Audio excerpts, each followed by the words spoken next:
क्यों?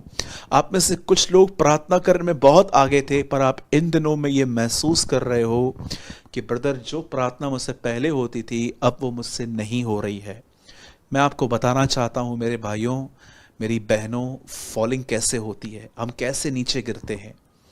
याद रखिए, नीति वचन में एक वचन लिखा गया है, गिरने से पहले घमंड और ऊंचा उठने से पहले नम्रता आती है। हर वो व्यक्ति जो नीचे गिरता है, याद रखिए, गिरने से पहले उसने काम किया है, वो है घमंड। परमेश्वर घमंडी का सामना करता है, पर उसके बाद लिखा गया है ऊंचा उठने से पहले नम्रता आती है। जब परमेश्वर किसी को स्पिरिचुअली, किसी को पब्लिक के सामने उठाता है, तो आप ये भी बात जानो कि जरूर उसने परमेश्वर के सामने एक नम्रता पूर्वक जीवन जिया है, एक हलीम होके वो जिया है। आप जानते हैं, वैसे ही याद रखिए, आज जो व्यक्ति पाप कर रहा है, गुनाह कर रहा है, उस गुनाह करने से पहले उसकी प्रेयर लाइफ डाउन की गई है। जैसे कि गिरने से पहले घमंड आता है, ऊंचा उठने से पहले नम्रता आती है।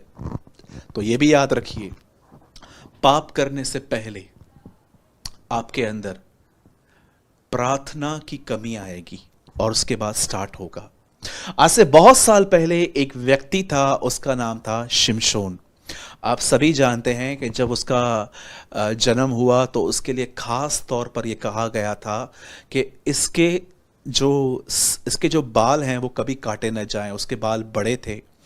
और आप सभी जानते हैं, शिमशोन अपने जवानी के दिनों में वो बिल्कुल भी परमेश्वर के अनुसार जिंदगी नहीं जी पाया। वो बार बार व्यभिचार में फंसता था और कई बार तो उसे पता तक नहीं चलता था कि वो क्या कर रहा है। इस बार भी वो एक स्त्री के साथ वो फंस गया जिसका नाम था दलीला, और शत्रुओं ने उस लड़की को, उस लेडी को यूज किया शिमशोन के लाइफ के सीक्रेट्स जानने के लिए। कि आप जानते हैं, अगर एक बॉडी बिल्डर है, अगर एक व्यक्ति है जिसके मसल्स हैं जो बहुत ही स्ट्रांग है, अगर वो किसी को मारता है तो इसमें उसको पूछने की कोई ज़रूरत ही नहीं है कि आपकी जो ताकत है वो कहाँ है। लेकिन अगर एक दुबला पतला आदमी अचानक इतने लोगों को मार दे तो आप भी और मैं भी सोचेंगे कि एक्चुअली ये व्यक्ति ऐसा कैसा है। शिमशोन कोई बहुत ज़्यादा बॉडी बिल्डर नहीं था, जैसे कि आप में से बहुत लोगों ने उसकी मूवीज़ देखी हैं। वो भी हमारी तरह इंसान था, लेकिन एक टाइम आता था जब उसके ऊपर पवित्र आत्मा उतरता था।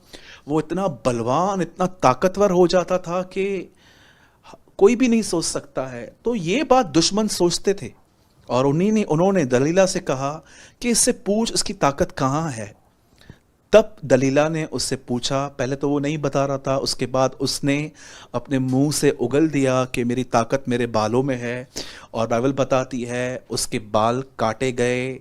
और उसके बाद आप पढ़ते होंगे, आपने पढ़ा होगा कि उसके बाद दुश्मनों ने उसकी आंखें निकाल दी, फोड़ दी। आप जानते हैं,